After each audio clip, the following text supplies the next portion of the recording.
Hi everyone, welcome to Techie Dialogue. In today's video, I'll show you how to fix distorted audio in Adobe Audition, step by step. Whether it's clipping, background noise, or muffled sound, I'll walk you through the best methods to restore your audio quality. If you're new here, don't forget to subscribe to the channel and hit the bell icon so you never miss an update. Step 1. After recording your voice or importing an audio file into Adobe Audition, the first thing you'll want to do is select the entire audio file. Use the shortcut Control-A or Command-A on Mac to highlight everything. This ensures all parts of your audio will be processed. Next, go to the top menu, click Window, and select Diagnostics. The Diagnostics tab will appear on the left side of your interface. This tool is perfect for identifying and fixing issues in your audio. Step 2.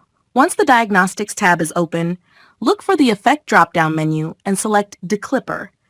This effect is specifically designed to repair distorted or clipped audio.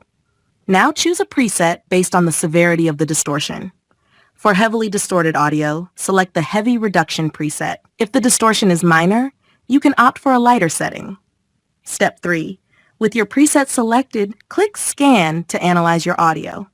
The Diagnostics tab will then display a list of timestamps where clipping or distortion was detected. Click Repair All to apply the DeClipper effect. This will smooth out the peaks and fix the distortion. You'll notice your waveform no longer looks harsh or jagged.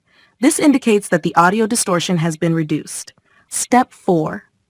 To finalize the cleanup, ensure your entire audio file is still selected, Control-A, and go to Effect, Amplitude, and Compression Normalize. In the Normalize window, set the target level to -3 dB, then click Apply. This step ensures your audio stays balanced, neither too loud nor too quiet. And there you have it. Your audio should now be clean, distortion-free, and ready to go. Thanks for watching, and I'll see you in the next video.